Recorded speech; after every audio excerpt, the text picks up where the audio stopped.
Wer war echt das gsi? Lotta sitzt in ihrem Zimmer am Pult und schaut auf ihre Zeichnung. Sie will für die Ostern einen Osterhas zeichnen, den sie dann als Überraschung auf den Morgentisch legen will. Aber der Osterhas will einfach nicht geraten und überhaupt sieht er doof aus. Da hilft auch der Superbleistift nicht, den Lotta in der Schule gewonnen hat. Das ist ein Bleistift mit einem Erdbeere oben drauf, der auch nach Erdbeere schmeckt. Lotta zeichnet, gümmelt und druckt mit dem Bleistift jedes Mal fester. Und so sieht man die Striche auch nach dem Gümmeln. Darum hat jetzt der Osterhas schon 5 Ohren, 3 Beine und einen kleinen und einen grossen Kopf. Die Lotta seufzt. Sonst gelingt ihr immer alles, was sie zeichnet. Aber heute will gar nichts gehen.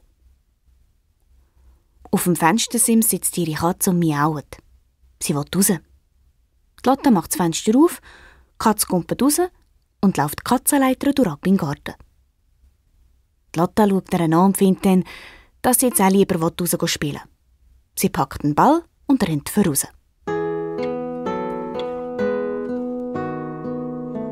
Zur gleichen Zeit sitzt ein junger Osterhas am Waldrand und schaut zu den Häusern über, wo die Lotta wohnt. Der junge Osterhas hat dieses Jahr seinen ersten Osterhaseneinsatz und damit ja nichts schief geht, will er sich die Häuser, vor allem die Gärten, jetzt schon mal anschauen. Also, wenn wir mal schauen, wo ich hier die Nester verstecken kann, sagt er und hoppelt zu den Häusern. Er schaut jeden Garten ganz genau an und merkt sich alle Verstecke. Das kommt gut, freut sich der junge Osterhas, macht einen grossen Gump in die Luft und kann jetzt beruhigt wieder zurück zum Waldrand rennen.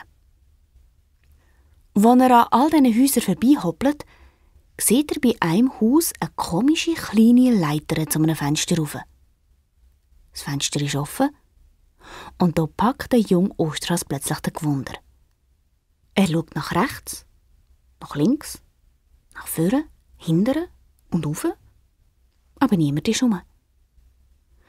Er hoppelt mutig die kleine Leiter zum Fenster rauf. Da oben sieht er in ein Zimmer hinein. Es liegen Babys herum, Teddybären, Kleider, Spielsachen, es hat Poster an der Wand und eine Schulmappe liegt am Boden. Der junge Osterhas steckt den Kopf durchs offene Fenster rein und wenn schon der Kopf drinnen ist, dann kann man ja wirklich gerade ganz reingehen. Am Fenster steht ein Pult und auf dem Pult ist eine Zeichnung. Ja, aber was für eine! Der Osterhas muss laut lachen. Da ist ein Osterhas mit 5 Ohren, 3 Beinen und mit einem kleinen und einem grossen Kopf gezeichnet. Er schaut die Zeichnung lang an und dann nimmt er den Superbleistift mit dem Erdbeere in die Pfote und fängt an zu zeichnen. Er zeichnet immer eifriger und zuletzt steckt er den Bleistift zufrieden zwischen die Ohren und sagt: «So sieht es doch schon viel besser aus.» In dem Moment hört er ein Geräusch. Schnell hoppelt der junge Osterhas zum Fenster raus, kumpelt die kleine Leiter aber in den Garten und versteckt sich hinter einem Busch. Die Lotta kommt ins Zimmer rein und will das Gumpiseil vom Pult holen. Da sieht sie ihre Zeichnung und vor lauter Staunen bringt sie ihr Maul gar nicht mehr zu.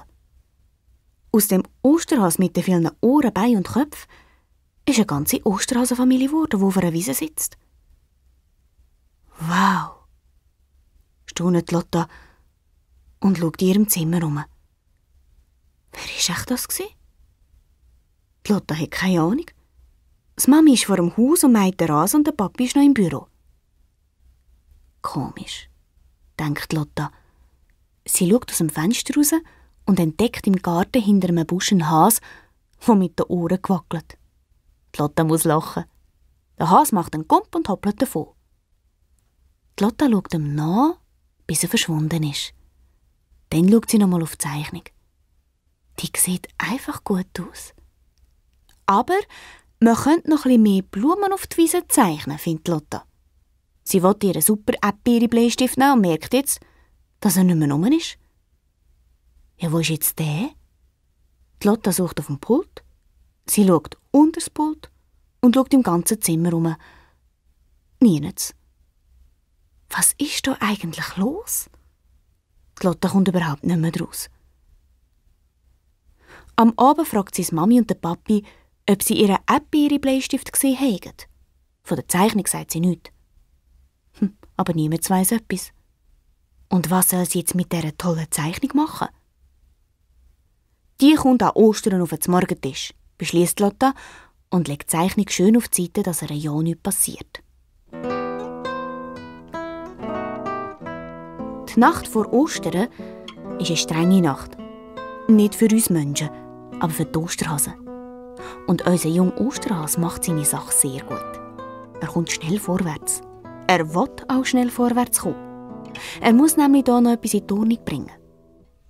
Als er alle Nester in den Gärten versteckt hat, hoppelt er schnell und leislich die kleinen Leitern drauf. Das Fenster ist zum Glück wieder offen. Und die Zeichnung liegt auf dem Pult.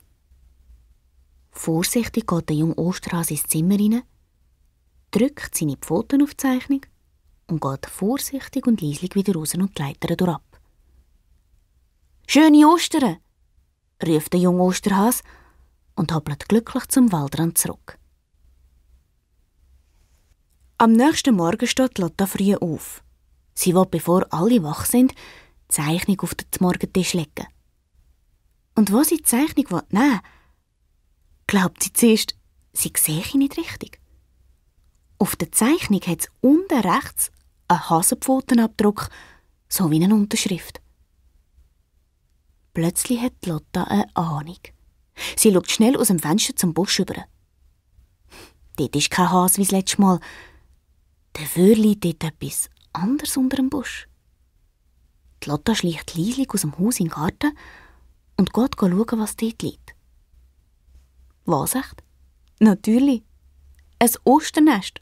Und was für ein schönes. Die Lotta freut sich riesig. Und was liegt dort da noch zwischen den Eiern? Die Lotta glaubt es fast nicht. Da liegt tatsächlich ihr super Erdbeere-Bleistift. Das Herz von der Lotta macht einen Gump. Jetzt weiss sie, wer so schön gezeichnet hat. Sie will gerade ins Haus reinrennen und es allen erzählen. Aber wer glaubt ihr schon die Geschichte? Die Lotta überlegt kurz und dann beschließt sie, dass sie niemandem etwas erzählt. Es ist ihr Geheimnis. Es ist ihres und dem jungen Osterhase Geheimnis, weil der junge Osterhase erzählt nämlich auch niemandem von seinem Ausflug ins Kinderzimmer. Leislich schleicht Lotta wieder zurück ins Haus und ins Zimmer, nimmt die Zeichnung und klebt sie über ihr Bett an die Wand. Und dort hängt sie immer noch.